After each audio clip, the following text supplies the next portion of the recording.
Well, good evening, everyone. It is 7 o'clock and we're going to start promptly. This is the second of our winter webinars that we're calling it. And we are talking tonight about quick wins and HMOs, navigating the process efficiently and effectively to take advantage of a period of uncertainty.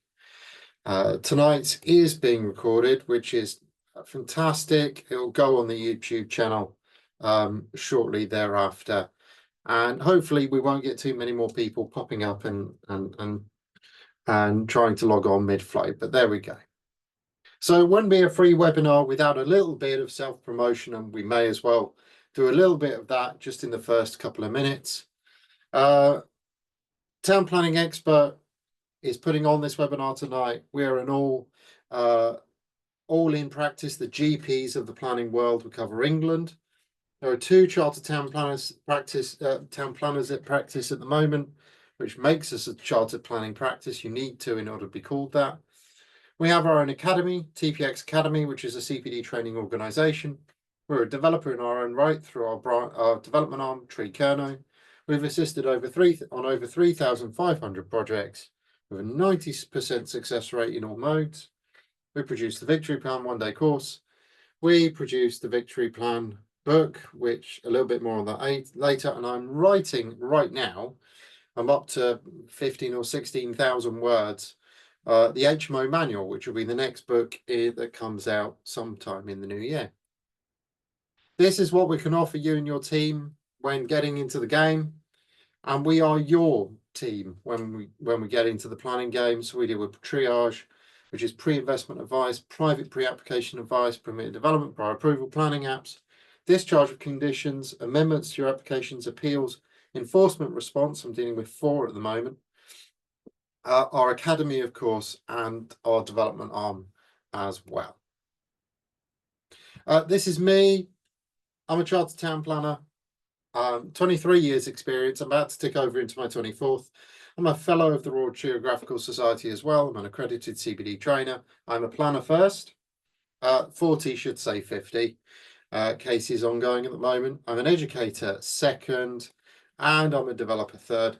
I'm a published author, the Victory Plan, and I write for YPN on a quarterly basis. And the next one comes out after the new year and is on whether or not Class G leads you through Class L permitted development into an HMO. So it's all very interesting. A little word on the Victory Plan. This is my approach to getting planning permission in the UK. It's the process that we follow to assist, follow to this day to assist clients. This book is the written version of our approach. It goes into detail on how we do things and each point, and just how we do the work of getting planning permission in the UK. It's a model for you to follow so you can avoid some of those trips within the planning system. And that's what it essentially is all about. It's a manual to make the planning machine work. And you can buy it today on lulu.com. Lulu.com is our publishing partner when it comes to the book. Right, enough of that. Let's get into the meat and vegetables of what we're doing tonight. So, some context. The development sector is in a bit of a mess. It's seeing its biggest downturn in new house building starts in a generation. In fact, it's the worst now since the post-war building boom.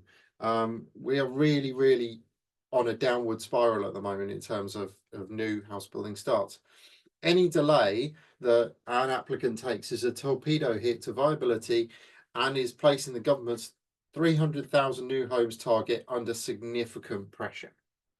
There is an economic squeeze going on, made worse and worse and worse every single time Rachel Reeves decides to say something. You've got higher interest rates now, inflation, that's called buyer demand, but this squeeze has also increased impetus for sellers to become more desperate and sell their assets quickly. We've seen reports about sellers in Cornwall shaving up to 40% of the value of their homes in order to just sell their home. The Renters' Rights Act has had and will have a projected cataclysmic effect on landlords. Surveys produced by Lambay and Alto show a significant proportion of small landlords are exiting, with some reports showing 16% plan to sell, 16% plan to sell all their properties, and a 34% increase in from agents seeing a rise in sales. And then brutally, we have rising costs, very stubborn material prices, not moving from their highs, and a critical skilled labour shortage, especially in the planning sector, where the planning authorities, and I speak to a number on a daily basis, are simply saying to us, we cannot recruit, there's no one out there. So even in our planning authorities in local government, there simply isn't the skills base to be able to get the sector moving. Planning is the biggest bottleneck. The delays in the planning system exist all the way through the system. It's a primary factor in holding back projects. The UK planning system today is notoriously complex. It's one of the most complicated systems outside of some Eastern European countries, which still operate on a quasi-communist system. Delays are expensive and they're stressful. The biggest quick win isn't a secret loophole, but it's often avoiding the common time-consuming errors before your application is even submitted. At the moment, the average amount of time to get your application in and submitted, not determined, just running, is between 8 and 13 weeks. That gives you an idea of how bad the system has actually got. So what is a quick win? What are we thinking about when we're talking about a quick win? So the first thing is, it's not a loophole. There is no magic door. I haven't got a magic bullet. There is no secret. I'm not going to publish a book telling you, do it this way and it'll all be fine, because I can't. It's not about finding the secret or bypassing critical policy. It's about efficiency, not shortcuts. It's about removing unforced errors from your submission. A quick win is a front-loaded effort.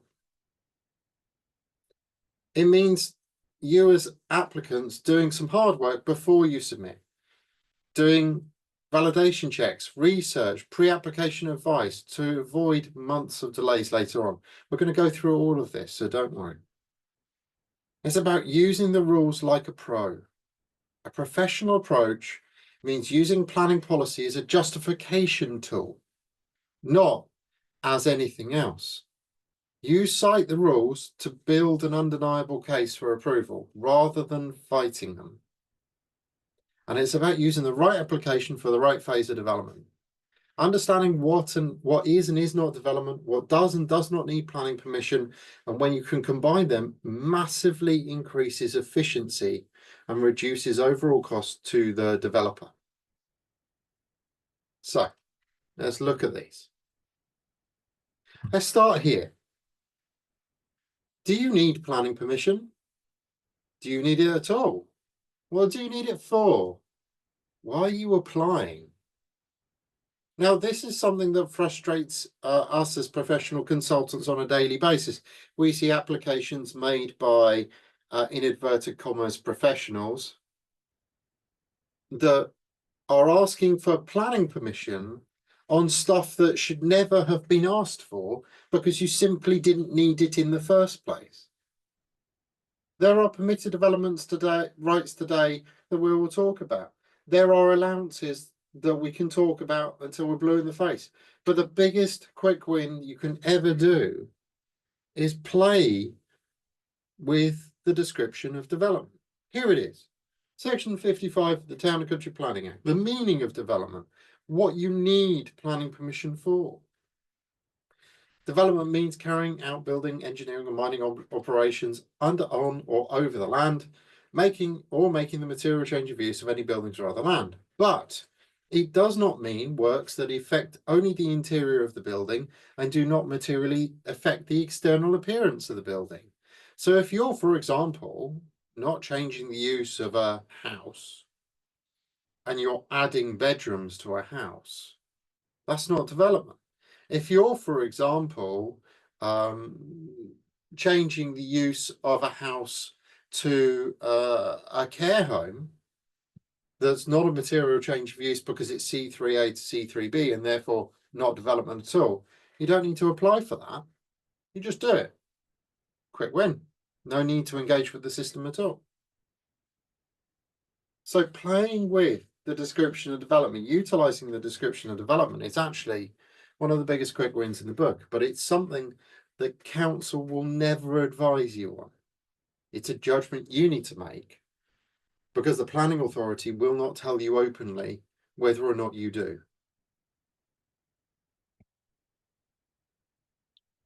The next thesis, well, the next point in my thesis is the no surprises approach.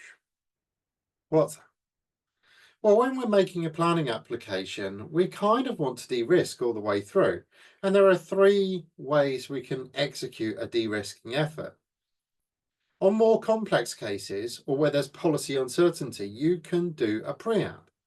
Now, you might be saying, but pre-app is not quick, it's not fast, but actually a quick win, a suitable solution to getting through the system first time out, might very well be a pre-app, because it will identify those major policy issues early and build a positive relationship with the council. The next part of this is talking to a neighbour or talking to neighbours.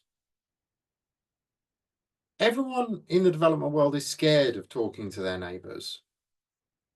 But what you can do is take the sting out of a formal letter. Because when a neighbour gets a formal letter on their doorstep about your planning application, their instant reaction is going to be, my world is ending.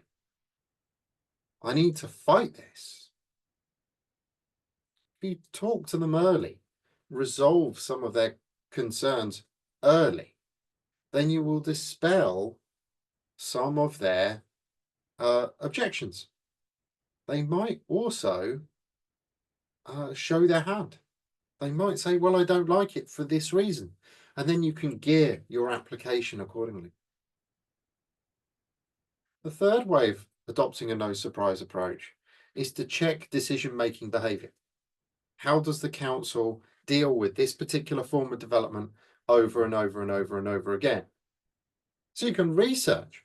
All planning applications are available online. Nothing is held in secret. We've got some fantastic aggregator tools out there now that allow you to do that research without ever having to log on. So research those similar approved applications in your area. Understand the specific decision-making behaviour that council is operating under. Is there a particular form of development that the council just will not support? If there is, avoid it. No surprises approach. You reveal the behaviour set that lives behind that council and react accordingly. The next is the validation trap. So many applications out there in the wild are made invalid on first submission. Now, making an application invalid today is also used by some councils to slow the processing down, because remember, they are understaffed. And so they need to slow application processing down in order to give their staff a chance to take a breath. What it does, though, is stop the 8-week clock before it even starts. Therefore, getting a submission through and in and running quickly is your first quick win. You can use the council's specific validation checklist. Every council has one. It's not a silver bullet. They might come out with something that you weren't expecting or that anyone wasn't expecting. You can ensure all plans are correctly scaled and titled. There have been a few instances this year where I've had to go back to an architect or a plan drawer or whoever and say, can you sort your plans out because these are not scaling right?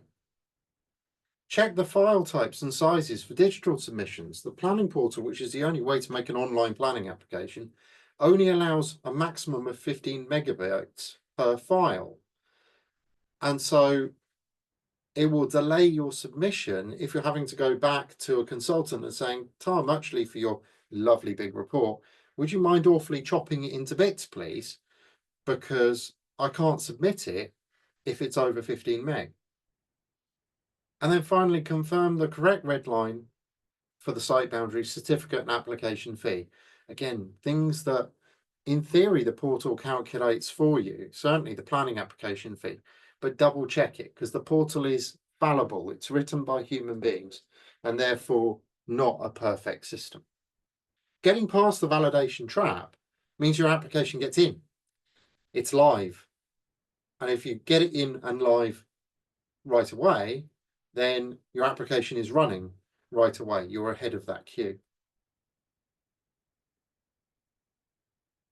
I love a particular line from a particular Star Trek movie. I'm a bit of a nerd, so bear with me. It's shouted by Montgomery Scott, and it's how many times do I have to tell you the right tool for the right job? I can't do his accent, so I'm not going to pretend to. What do I mean by this? What you want to do inside of the system is make the planning officer's job easy. You want to give them every reason to say yes by providing a comprehensive and professional submission. The first thing you can do is hire an architect or a plan drawer and a chartered town planner. You really need both inside the system today. They have very different skill sets that inform the process. I like to use the analogy, you wouldn't go to your optician to conduct brain surgery, even though it's roughly the same part of the body.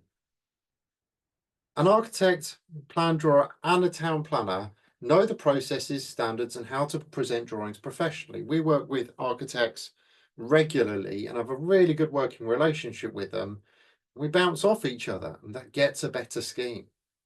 They also know how to present a compelling argument and which planning strategy to use.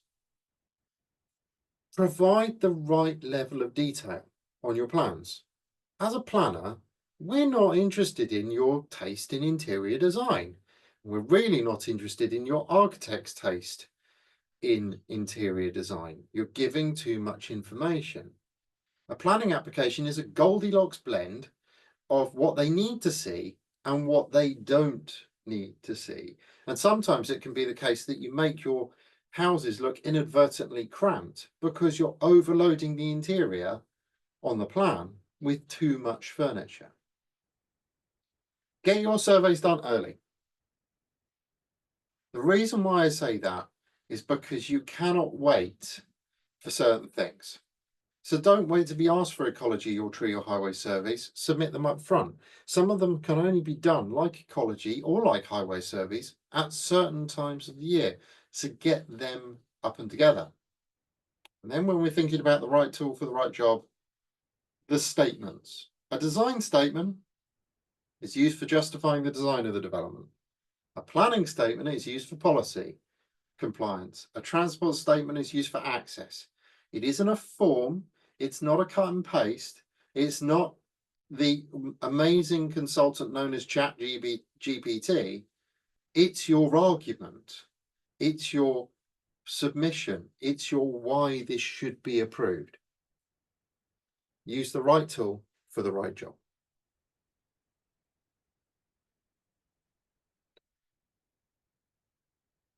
A whinge. I've just polished off a planning submission in Crawley where the architect had to be changed halfway through. The reason for that is because the original architect was still using hand-drawn drawings that were poor, ambiguous, unscaled, and in most cases inaccurate. There were errors on them that for some reason took days, weeks even, to get sorted out because they're hand drawn. And every time you need to change a hand-drawn drawing, you have to start again. We live at a time where the tools are available to you. The image you see on screen there was generated by Google Gemini, and it looks beautiful. We've got CAD, AI, and CGI. You're able to present a compelling case. One of the big problems with flat drawings is they look flat. It is tempting, I know it is, to cheap out, to go for the cheapest possible quote rather than the most expensive. But making a planning application right should be seen as an investment and part of the development package. It also allows you to demonstrate what the impact is. You don't want the planning officer being required to imagine what the impact could be. You want to show the existing and proposed side by side, show sections to address what the effect of the development would have in reality, and remove that question of a perceived impact over an actual impact, or in this case, an actual not impact. Demonstrate there's no material harm.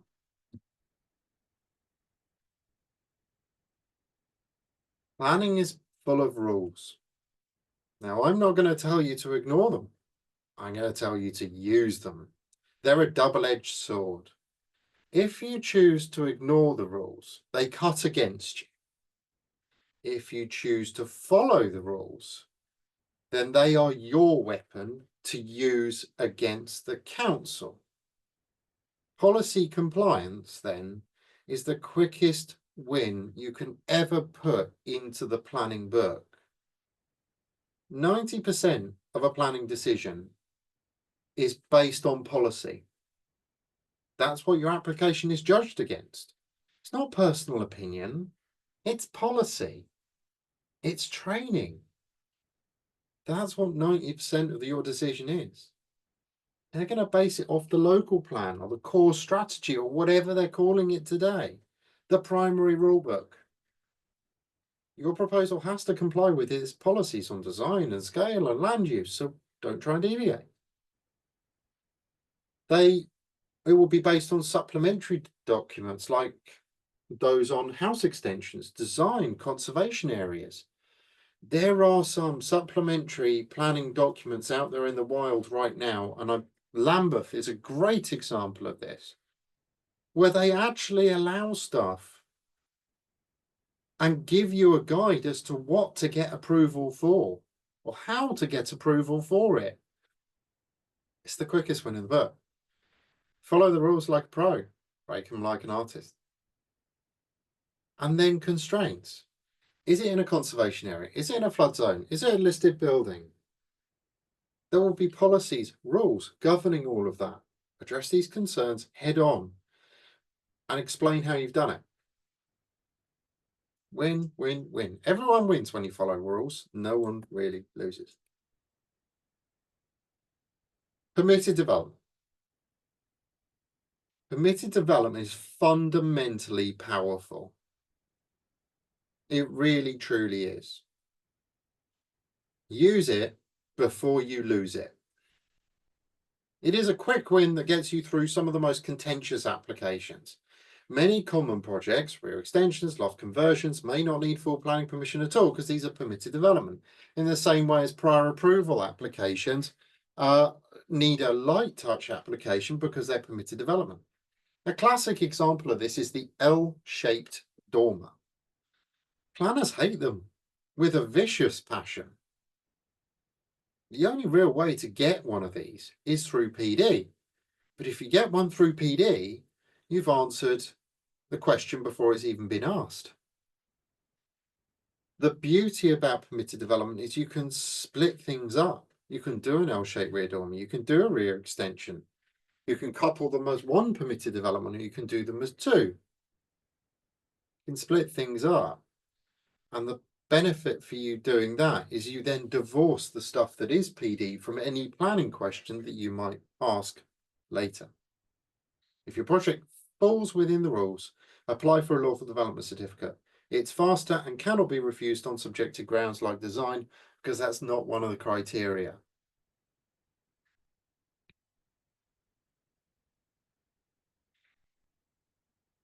The unauthorised development win. How do we describe this? As a chartered town planner, I'm never ever going to tell you to break planning control and not apply for something you really should be applying for. However, I have seen a number of clients gain real value out of development sites by fixing a planning situation through a lawful development certificate for a form of development that doesn't have planning permission. For example, the subdivision of a property to flats. If that didn't have planning permission, you would struggle to refinance through a conventional finance method. But if you're purchasing a completed development and there's no planning permission, you could get confirmation that it's immune from enforcement action through the lawful development certificate route. The benefit to you is enormous. The criteria for the decision is a legal fact. Does it or has it not existed for the right period of time? The statutory timescale is often a lot less, 8 weeks versus a lot longer, 8 to 13. The risk for refusal is very low if you can demonstrate compliance. There's no subjectivity, and the win is massive. In theory, it's faster, but it is more certain, and it is a binary test. You either do or do not demonstrate lawfulness. Policy has no part in it. The unauthorised development win is a very powerful win that I know a number of people are using right now. Whilst you're at it, look at someone else's mistake. So we've looked at the unauthorised development win. Now let's look at the refused planning application win. Why is this powerful? Well, here's the thing. After the first refusal, most people give up. It's very rare. In fact, it's reasonably rare that an applicant will continue because planning is expensive. It's time consuming, it's costly, it's horrible. But what happens when you manage to get hold of a site with a refusal? Well, then you can look at it and you can actually say, well, can I fix this? You don't put the site in the bin. You treat the refusal as if it's an MOT failure. What you're doing is reducing uncertainty. Instead of you not knowing what you're going into on that site, the council has shown its hand. You're sitting at that poker table and effectively the council is showing you their cards. They're also showing you where all the constraints are. They're showing you everything. It gives you a very clear defined goal. The reasons for refusal are a precise written checklist of all the issues that must be resolved. Fantastic. If there isn't a reason for refusal for it, then everything else in the original proposal has in effect been accepted. There are refusals out there today where the sole reason for refusal is you didn't sign a Section 106 agreement, you haven't provided bin storage, you haven't provided bike storage, you haven't shown us that car parking works. Sole reasons. And it fosters a cooperative relationship. If you go in like a superhero and say, we've listened to your concerns, this is how we're going to rectify them, you look better in the eyes of the council than if you go in with a more combative attitude. The drawbridge will be raised if you go in shouting and screaming, whereas the drawbridge will be opened for you if you go in saying, we hear what you're saying. Can we have a conversation about how we sort this out? A quick checklist then before we move on to HMOs. Validate what's going on. The council has their validation checklist. Submit scale plans that scale correctly, that are accurate, that are clear, that are intelligible. Pay the right fee, and that is the quickest and easiest win to get you in the system in the most efficient way. Communicate with the council. Use pre-application advice if you want to. Talk to your neighbours, absolutely. Don't let their first communication with you or with the council be a formal letter. Soften the blow. And then justify everything. Read the local plan. Read the supplementary documents. Use your designer access statement to build a decent case for approval. Because if you get to that point, you're in a really decent position. The other thing I wanted to talk to you about tonight is HMOs. And I wanted to look at it through the lens of a quick win. As of March this year, today, they are the biggest sector of work that we do as a planning practice. They are still a growing sector. Where housing development is seen as unattractive, HMO development somehow makes this attractive and viable because the metrics are different.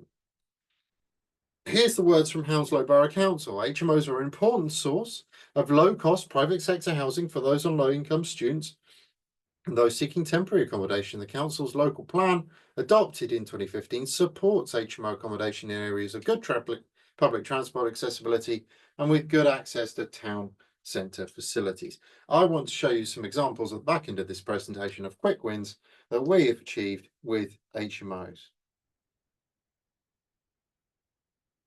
The government agrees. There is our firebrand of a Prime Minister. You can tell my sarcasm, Keir Starmer. And here is the section out of the framework that talks specifically about the need to provide for different groups of people, which includes students, service families, travellers, etc., etc., etc. What we're dealing with here is a government that effectively says, look, we need them. We absolutely need them. So let's go back to our quick win scenario. Permitted development first. Quickest way to create an HMO? Permitted development. Do I need planning permission for it? Is there an Article 4.1 direction? If the answer is yes, then I'm sorry. There's a planning process you have to go through. The answer is no, then you don't need planning permission for that change of use from a house to an HMO. In other words, get on with it.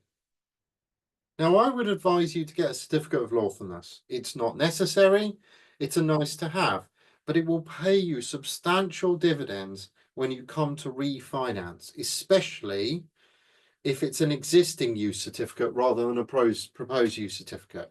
Always get, if you are not in an Article 4 area, get a certificate of existing use and development, because that shows that you have changed the use. It's got a lot more protection on it than a proposed, which says that you can change the use, assuming an Article 4 doesn't come forward. If there's no Article 4, no problem, but assume one is coming anyway. If you're in a non-Article 4 area, as I said, you don't need planning permission. It does mean you won't get a commercial yield-based valuation, and there's likely to be lots of other competition from budding property investors seeking to do their first development deal. We call it HMO flooding. This will result in pressure on the council to eventually produce an Article 4, even if there's no actual need for one. Merton, Croydon, Bromley, Birmingham, Northampton, Peterborough, Cleveland and Redcar and Doncaster, to name a few. Even Burnley this year has announced that they are going to bring forward an Article 4 direction in 4 of the districts inside of that city. And we are seeing more and more councils come out of the woodwork and saying, no, we're going Article 4. Planning permission is not the end of the world, people. If there's an Article 4, apply. But the quickest win you can go for is doing something policy compliant. So read, before you go and buy a property, read the policy. If there's an Article 4, there will be one. They're all different. You can't assume one's the same as the other, but read the policy. Buy the property to fit the policy and not the other way round. Don't try and bend something that will not bend. We've got a couple of policy points here. We've got the H9 policy from the London Plan, supporting HMOs, and then we've got DM6. This is from Hounslow, which tells us where they're going to allow it. Is it how? No, that's Islington. And that tells us that where they're going to allow HMOs. And importantly, it also says they're going to resist the loss of good quality HMOs at the same time. Fine. Read the policy, understand it, buy for policy compliance. Don't buy and then try and make the tree bend. The tree is not going to bend for you. You need to bend for the tree. So some examples then. Some quick wins. Enlarging the small HMO. There are a number of different ways to enlarge a small HMO, but the best way by a country mile is to take a small one, a 6-bed, and try and add some more people to it, 7 or an 8. What you're looking for here is a wholly internal works or modest external works. You don't want to be giving the planning authority an L-shaped rear extension as a planning application. Do it as permitted development. What you want is there to be no definable or testable effect in terms of the addition of 1 or 2 people. No observable effect in terms of the outward appearance of the building. By the time the council have got the building, you are showing them the same building before and after. And you want to try and get to a point where there is no obvious material change of use, where the proposal is assessed on harm, the addition of 2 people and nothing else. What you're doing there is eroding what the planning officer has to think about in order to make it easy for the planning officer to think about the things you want them to think about. And then from that, giving you the answer that you're feeding them. This is no problem, let it go. When you're doing a big HMO, in the main, they're always going to be pretty bad. Any number of occupants over 9 will start to cause concerns. You need planning permission. Hey, I can't make that a quick win. But what you can do is very much head up early the key considerations that are going to come out of the woodwork. They're going to be facing arguments of noise, general disturbance, general levels of activity, transport and parking issues, crime and antisocial behaviour. That one comes out every once in a while. Apparently all HMO tenants steal cars and take drugs, according to some people. Bin storage being unsightly and impacts the residential character of a street, because having a house occupied effectively as a house changes character, and balance of a residential neighbourhood, because apparently adding more people to a residential neighbourhood is bad. The quick win here is to effectively face up to these early, not late. If you think noise and general disturbance is going to be an issue, get a noise statement done.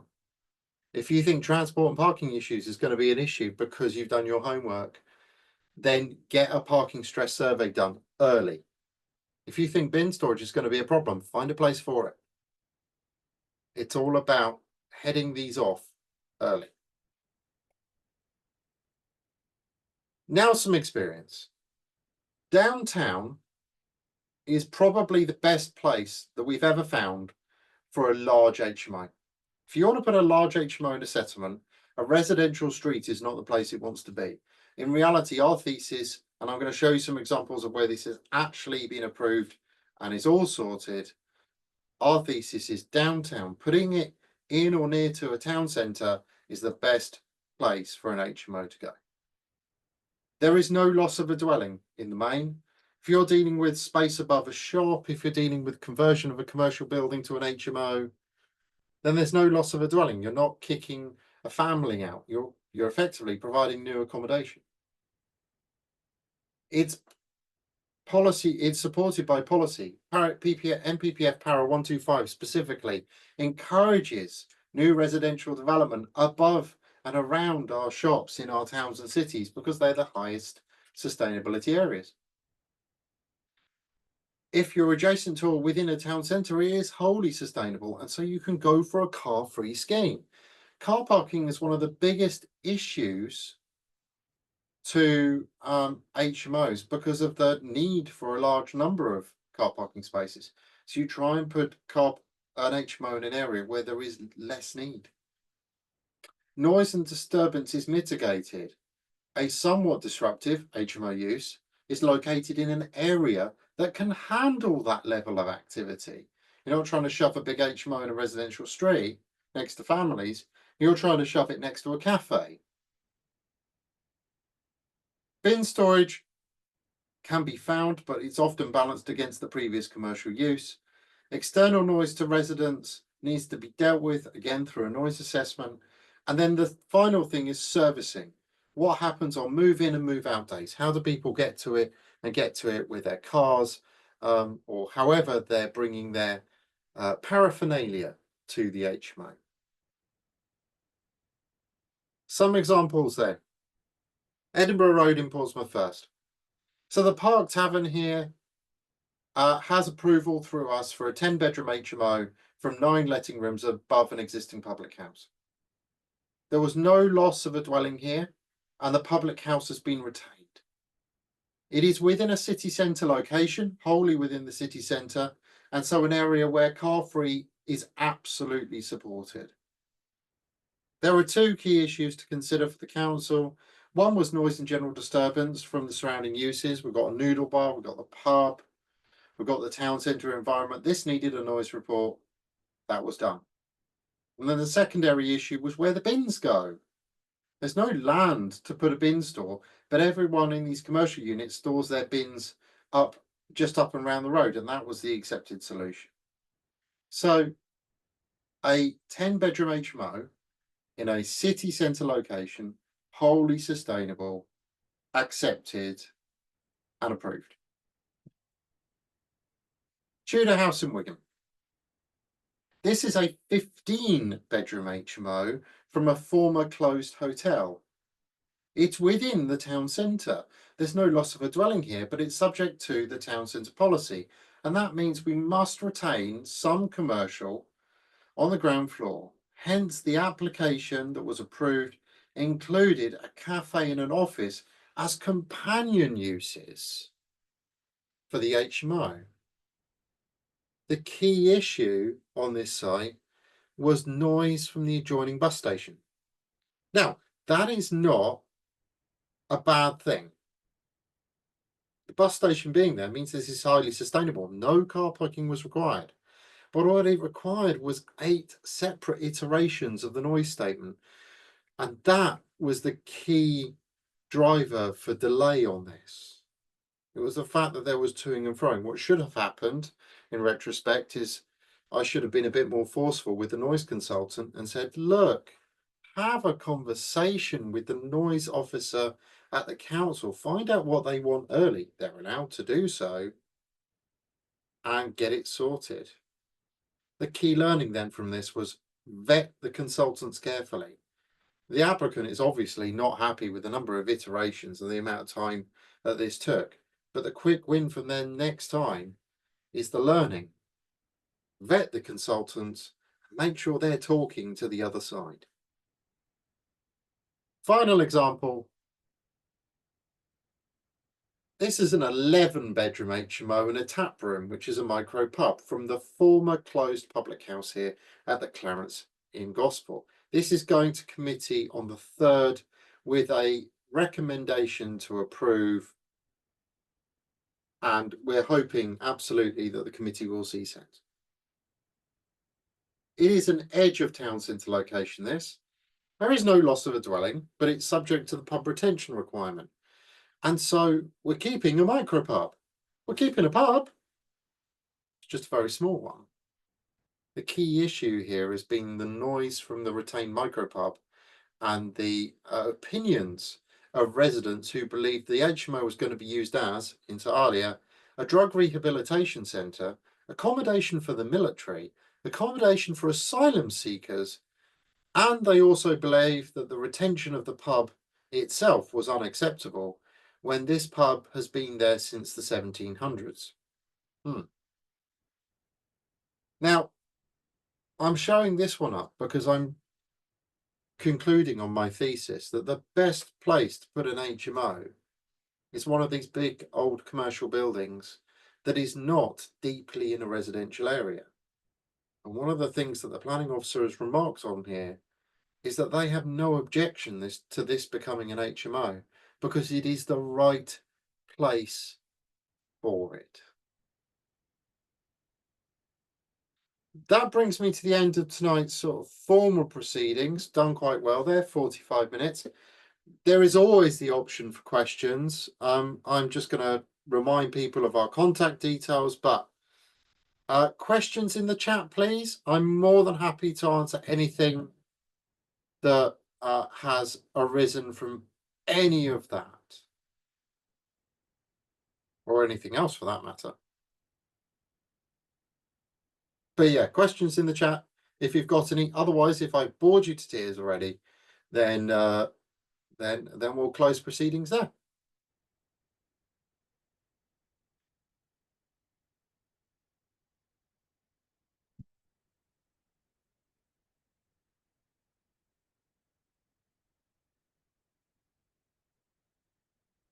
If there are no questions, we'll stop there. Can we? So, can you send the record link at the end? The recording will be put onto the YouTube channel. If you put my name into YouTube, you'll see the YouTube channel, and the recording will go on there. Toby asks, does going for 6 to 7 need a full planning application? Excellent question, Toby. It's all about whether or not you can demonstrate by fact and degree it results in development requiring planning permission in the first place as a material change of use. It is all about that outward observable effect. And as long as you're able to demonstrate there's no outward observable effect, then you should be fine.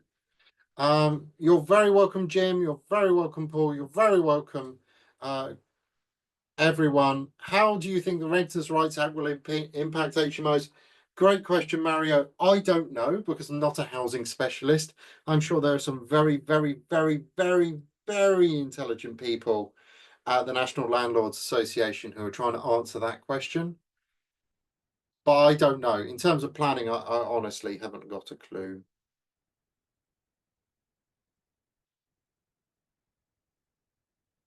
Let's just see if there's anyone else. Andrew, if the only given reason for refusal is the subjective one, i.e. the planner doesn't like it, do you recommend appealing? Sometimes it really needs to be bottomed out, and that's where I would use use the delegated report to really understand what they didn't like. That would be a good way of doing it.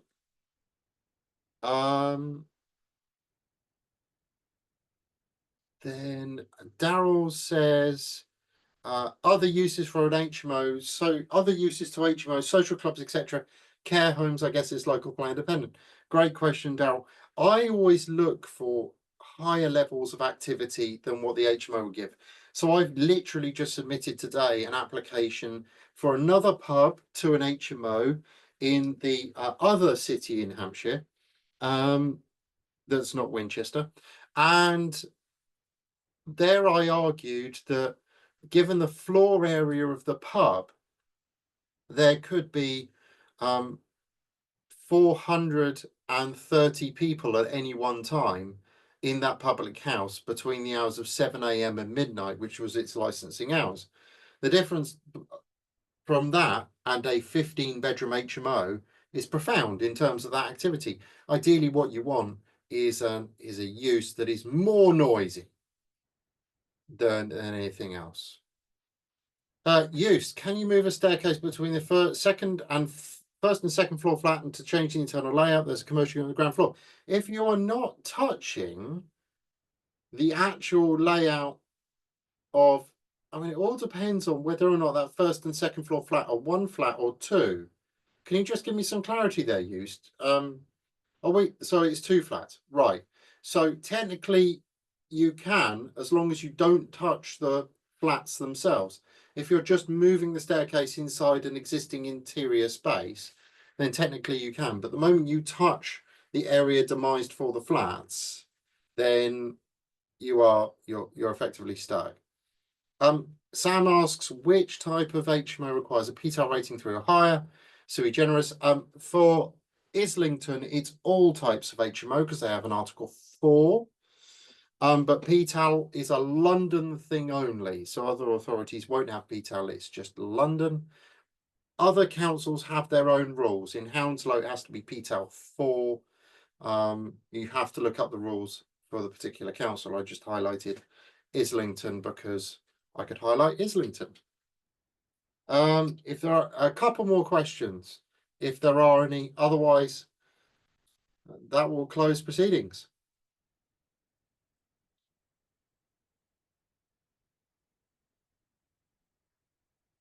Okay, I think we'll leave it there.